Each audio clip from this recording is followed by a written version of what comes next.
What's going on, guys? We are finally, truly at the end of Transcendental Magic by Eliphas Levi. It has been an incredible journey.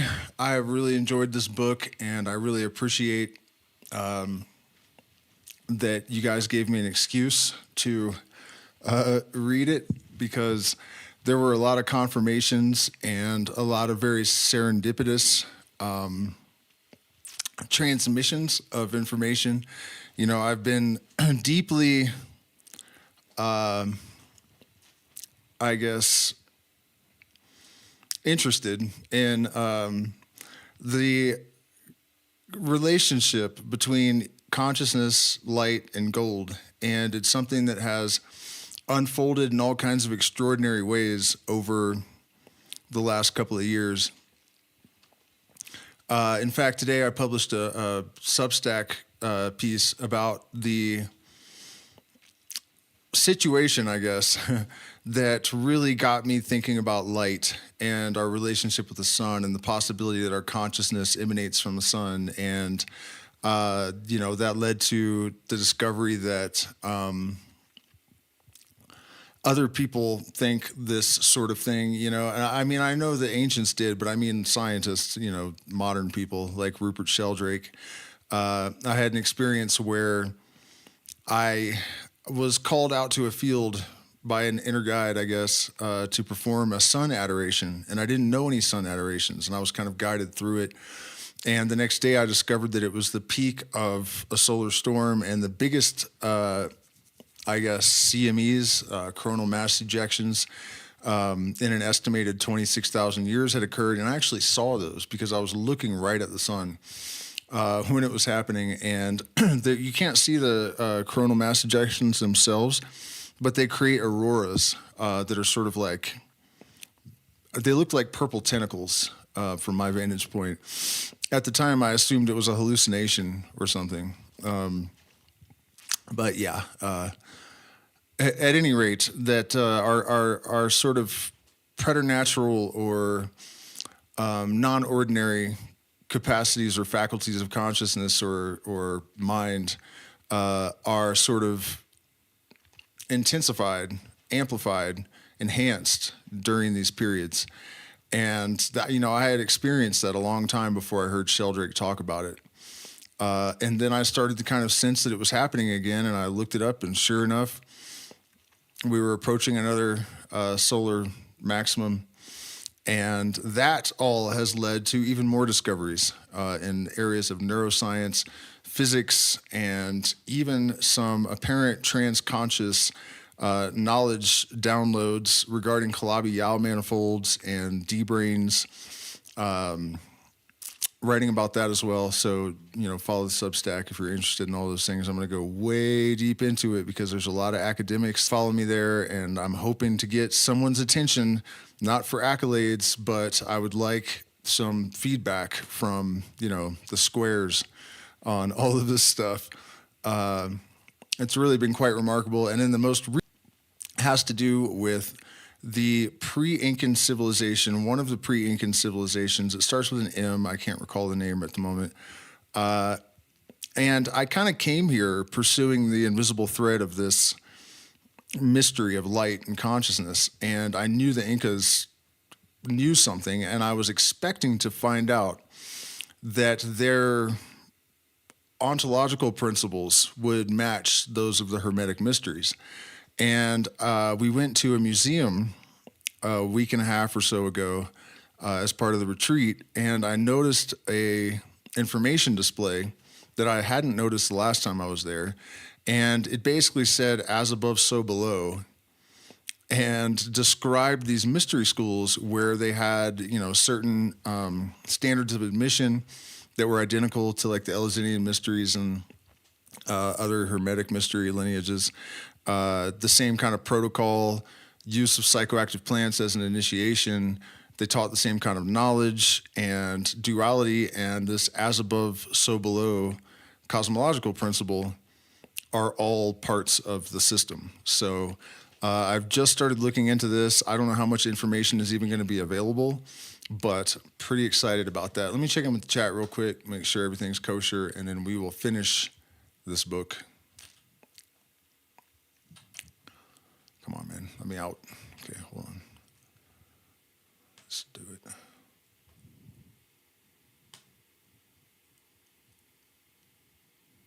All right. Cool, guys. Let's get into it, I guess. As always, if you have any questions or comments, anything that you want me to weigh in on, throw it in the chat, and I'll be happy to do that. We still have a spot at the retreats if you guys are interested in that. Our website, illuminosis.com, is up and running, so you can sign up for consultations and order things that I can't mention here, and contact us for a screening call if you're interested in a retreat. So anywho, let's get into the Hebrews version of the Nuctemeron of Apollonius. The original is an old Greek writing. I don't know if it's the original. I shouldn't say that. But the one that we did last week was the Apollonius Greek version. And this is the Hebrew. Extracted from the ancient Talmud, termed Mishnah by the Jews. The Nuctemeron of Apollonius, borrowed from Greek theurgy, completed and explained by the Assyrian hierarchy of Genii, perfectly corresponds to the philosophy of numbers as we find it expounded in the most curious pages of the Talmud. Thus, the Pythagoreans go back further than Pythagoras. Thus, Genesis is a magnificent allegory which, under the form of narrative, conceals the secrets not only of the creation achieved of old, but of permanent and universal creation, the eternal generations of beings. Okay, actually I have quite a lot to say about that, I think. Pythagoras, I had this sort of intuitive history, something that came to me internally, so I had no way to verify it. But it was basically something to the effect that Pythagoras had received initiation in Egypt, which is part of the legend. And I may have encountered that information before I intuited all this. I'm not claiming it's pure intuition. I'm not sure. At any rate, I had the feeling that the mysteries actually came from Egypt and Babylonia, Assyria, before I ever did extensive research into it, right? So I recently came across, not too recently, I guess it's been some years, a story about a cuneiform tablet from, I think, 2,500 years before Pythagoras, maybe 3,300 years from Babylonia. And so this knowledge has now a connection, an evidential connection with ancient Babylonia. And so that reference to Pythagoreans going back further than Pythagoras is probably a reference to the fact that this knowledge, the mystery schools, actually, comes from much earlier cultures. Then this thing about Genesis as a magnificent allegory. I don't know about the whole of Genesis, but I have this theory that the word, what is referenced there, for the whatever it says, first came the light, or Bereshit is the first word, right? In the beginning, God created the light. And the word, I don't remember exactly what it says, like it issues forth or something. The word is the vibrating, oscillating wave that generated that light, which is the basis for all of creation.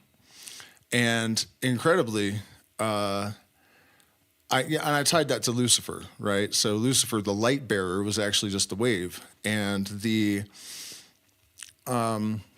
myth of the light bearer falling from heaven and becoming dense and falling into matter was an allegory for this process of replication by reflection, by which the light and electromagnetism assembled particles into things, right? This has to do, or ties back to the Calabi-Yau manifold idea that I had, and the D-brains and all of that, which we'll get into another time. But I had this idea, and Eliphas Levi said just that earlier in the book, much earlier in one of the first couple of chapters, which was a remarkable thing to see because this was written quite some time ago. Maxwell's theories were published, I think, after this book. So the understanding of electromagnetism that Levi demonstrated in this book is a little bit weird, in its accuracy, and also the correlations he draws with consciousness and connecting it to light and electromagnetism also have a lot of eerie. They've basically been confirmed at this point, 100 and whatever, 50 years later. So, of permanent and universal creation, the eternal generation of beings. We read as follows in the Talmud. God hath stretched out the heaven like a tabernacle. He hath spread the world like a table richly dight, and he hath created man as if he invited a guest. Listen now to the words of the king Shlomo. The divine Chokmah, wisdom, and bride of God, hath built a house unto herself, and hath dressed 2 pillars. She hath immolated her victims. She hath mingled her wine. She hath spread the table, and she hath dispatched her servitors. This wisdom, who builds her house according to a regular and numerical architecture, is science which rules in the works of God. It is his compass and his square. The 7 pillars are the 7 typical and primordial days. The victims are natural forces, which are propagated by undergoing a species of death.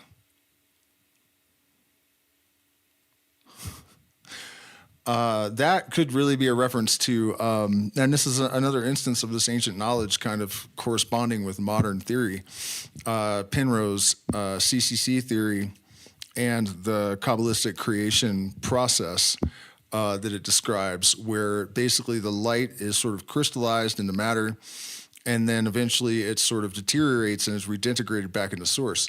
So that reflects the physics theory that every particle will eventually intersect with its anti-corollary and will be destroyed, and all that's left behind is protons, just as in the description given by the Kabbalah. Mingled wine is the universal fluid. The table is the world with the waters full of fishes. The servants of Chokmah are the souls of Adam and Chava, Eve. The earth of which Adam was formed was taken from the entire mass of the world. His head is Israel, his body the empire of Babylon, and his limbs are the other nations of the earth. That seems to be true, doesn't it? Here manifest the aspirations of the initiates of Moses towards a universal oriental kingdom. Now there are 12 hours in the day of man's creation. The first hour, God combines the scattered fragments of earth. He kneads them together and forms one mass, which it is his will to animate. Explanation. Man is the synthesis of the created world. In him recurs the creative unity. He is made in the image and likeness of God. The second hour. And so I didn't explain this earlier in case you guys didn't see the last installment. Each of these hours is a stage in the process of illumination or initiation. And so the Nuctemeron means light from darkness, but the description is actually the transmutation of the soul from darkness to light, or the consciousness of the initiate. And each of these hours is explained in the allegorical way that is found in these books, and then his explanation is what it actually means in, like, mechanistic terms, I guess. So God designs the form of the body. He separates it into 2 sections so that the organ may be double, for all force and all life result from 2, and it is thus that Elohim made all things. Elohim, by the way, is in the Hebrew Bible, they actually use a bunch of different terms for God. One is Shekinah, which is like the feminine aspect of God. There is Eheye, which is like the identity or the intellect, I am that I am. What is another one? How am I not thinking of these right now? I say them like almost every day. The one that means Lord, God, what is going on right now? Agalah. the hell, man? That's crazy that my mind just went blank on this. But you know what I mean? There's a bunch of different God names, and they all are used because the idea basically is that God is too big to fit into any single term, so you need all these different names to describe different aspects of the deity. Elohim is masculine and feminine and plural. So for all of those people that think that the God of the Bible is a man, it's definitely not how it's described in the original Hebrew. Explanation. Everything lives by movement, everything is maintained by equilibrium, and harmony results from the analogy of contraries. The law is the form of forms, the first manifestation of the activity and fecundity of God. So the necessity of equilibrium explains why there is duality. You know, that's like one of the most important things that you can wrap your head around, because it doesn't resolve all of the evil in the world. It will eventually, but it doesn't necessarily do that, but it does help you understand why things are the way they are. You know, one of the fundamental principles or foundational guidelines, I guess, of this kind of thinking is, and this has been phrased a few different ways, that they're not just because they're his laws because they are just, or you know, variations of that, meaning that creation could not exist and be sustained by any other set of laws. The only way that it can be done is this way, and that's why it's this way. And because the universal mind is a sort of allegorical conversion machine, you know, it translates the ideal to the actual via a veil that is basic, that functions in the same way that minds and neurons do when they create our imagination, only they do it with matter. That's, again, the Calabi-Yau D-brain mechanism there. So that means that it's not just physical stuff. It means that there's love and hate in equal measure. There's fear and courage in equal measure. There's good and evil in equal measure, you know? So all that is metaphor. Third hour. The limbs of man, obeying the law of life, manifest of themselves and are completed by the generative organ, which is composed of 1 and 2 of the triadic number. The triad issues spontaneously from the duad. The movement which produces 2 also produces 3. 3 is the key of numbers, for it is the first numeral synthesis. In geometry, it is the triangle, the first complete and enclosed figure, generatrix of an infinity of triangles, whether like or unlike. Fourth hour. God breathes upon the face of man and imparts to him a soul. Explanation. The tetrad, which geometrically gives the cross and the square, is the perfect number. Now, it is in perfection of form that the intelligent soul manifests, according to this revelation of the Mishnah. The child would not become animated in the mother's womb till after the complete formation of all of its members. So according to the Bible, early abortions are not, you know, unaliving anything. According to the fucking Bible, guys. Fifth hour, man stands upon his feet. He is weaned from earth. He walks and goes where he will. The number 5 is that of the soul, typified by the quintessence, which results from the equilibrium of the 4 elements. In the tarot, this number is represented by the high priest or spiritual autocrat, type of the human will, that high priestess who alone decides our eternal destinies. 6 hour, the animals pass before Adam, and he gives a suitable name to each. Explanation. Man by toil subdues the earth and overcomes the animals. By the manifestation of his liberty, he produces his word or speech in the environment which obeys him. Herein, primordial creation is completed. God formed man on the 6th day, but at the 6th hour of the day, man fulfills the work of God, and to some extent recreates himself by enthroning himself as king of nature, which he subjects by his speech, just as the universe was compelled to obey the electromagnetic wave that came forth in the beginning and created the light. Seventh hour, God gives Adam a companion brought forth out of the man's own substance. Explanation. When God had created man in his own image, he rested on the seventh day, for he had given unto himself a fruitful bride who would unceasingly work for him. Nature is the bride of God, and God rests on her. Man, becoming creator in his turn by means of the word, gives himself a companion like unto himself, on whose love he may lean henceforth. Woman is the work of man. By loving her, he makes her beautiful, and he also makes her a mother. Woman is true human nature, daughter and mother of man, granddaughter and grandmother of God. This is also sort of a transmutation chamber of kinds. You give her a house and she makes it a home. You give her some vegetables and some murdered animal, and you get a nice meal. You give her that thing, and she takes this mess and turns it into a child. Adam and Eve enter the nuptial bed. See, they are two when they lie down, and when they arise, they are four.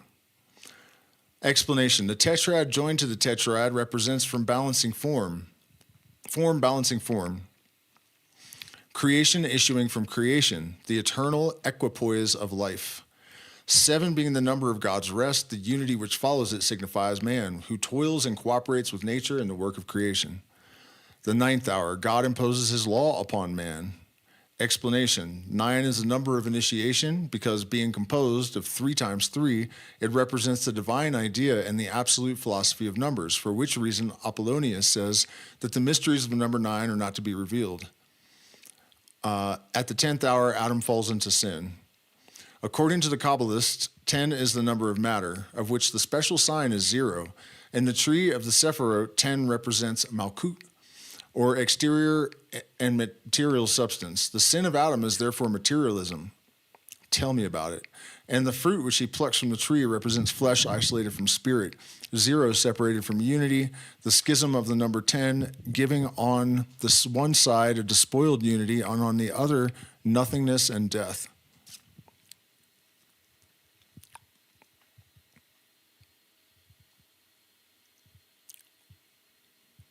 The number 9 actually is also the number of truth, and the reason for that is that 9 times 9 is 81, and 8 plus 1 is 9, and anything that you multiply by 9 will reduce to 9. So the truth is always the truth, and in some systems, I believe I told you guys this during the last one, so forgive me if it's redundant, but the truth is always the truth, and so if you reduce a phrase or a name and then multiply it by 9, then you get the truth.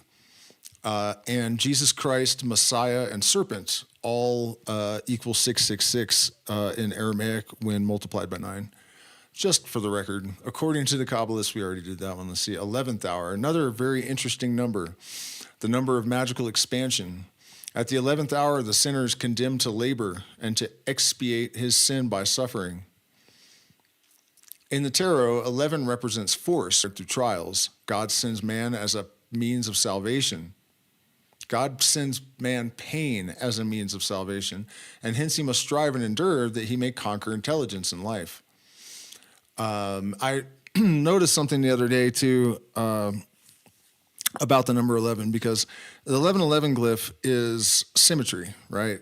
Each side, the 111 is the internal universe, and the external one is the other 11. Whether you multiply or divide 11, you get symmetry. Like 5 times 11 is 55. And I think 10 divided by, or 5 divided by 11 is 0.4545454545, add and finish them. So it's interesting. Symmetry, no matter how you slice it. 12th hour, man and woman undergo their sentence, the expiation begins, and the liberator is promised. Explanation. Such is the completion of moral birth. Man is fulfilled, for he is dedicated to the sacrifice which regenerates. The exile of Adam is like the Oedipus. Like Oedipus becomes the father of 2 enemies, but the daughter of Oedipus is the pious and virginal Antigone, while Mary issues from the race of Adam. Is that it? Yep, that is it. This is just the index.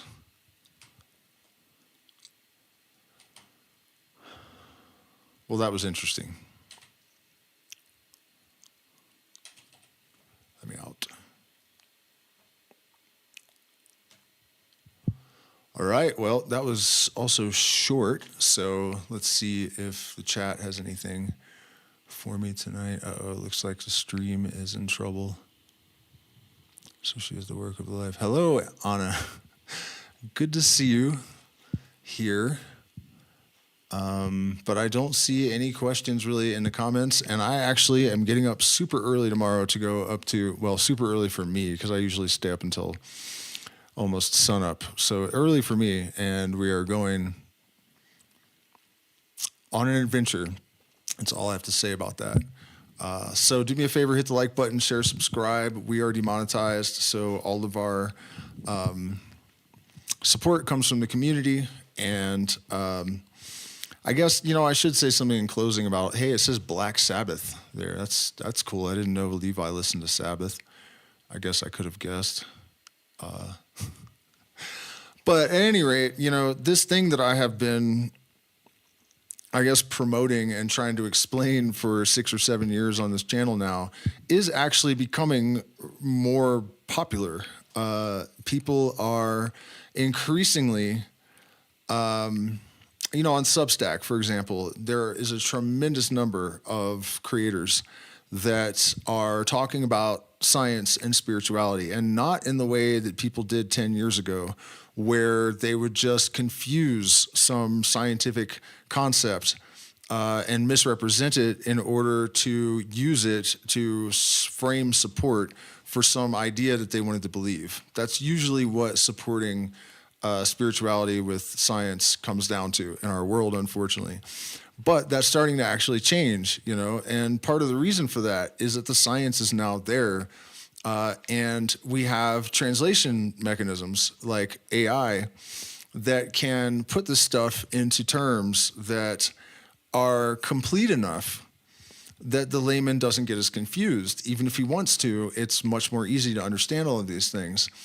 And the beauty of that is that we are in deep, deep shit. And if we don't inculcate in ourselves a more holistic understanding of the universe and the greater consciousness that we're a part of, we're not going to continue to exist. And with our, I guess, I don't want to say recent, it's been behavior over the last couple of centuries, if not, millennia, we don't really deserve it even. If we're not willing to stand up to the overlords, we're not willing to declare ourselves sovereign, we're not willing to take responsibility for our own power, we're not willing to confront the unknown, we're not willing to abandon all of the bullshit religions that have kept us subjugated and committing atrocities all over the planet for thousands of years.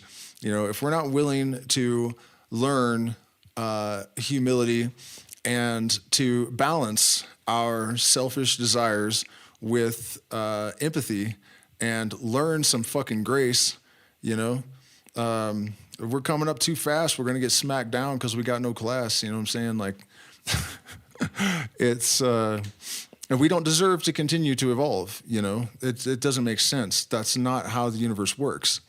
If something in nature is not functioning in a way that serves creation, then it is subject to de-emphasis and de-evolution. And that's what's going to happen to us if we don't snap out of the coma that has been induced in us by social engineering on the part of some psychopathic, sociopathic, narcissistic fucking zombies. They're basically just automatons. That's another belief of the Gnostics, that 55% of people don't even have souls, that they're really literally just automatons that are operating on very basic fundamental programming. They're running scripts, and that is all, So my expectation for 30 years has been that around nowish, those people would probably, through subtlety and fire, subtlety and force, through war and other missteps, that they would significantly reduce their numbers, and that the rest of the population that had managed to raise their consciousness and become a conscious, self-aware, constituent of the universal process of creation, a co-creator with the universal mind instead of a drag on it. The pointlessness of the existence of the overwhelming majority of humans does not justify the consumption of resources, the wars, and all of the other bullshit that is necessary to sustain it. Not only does it not justify it, but it's not required for it. So keep on running or stand and wait with the sun so hot and the hour so late.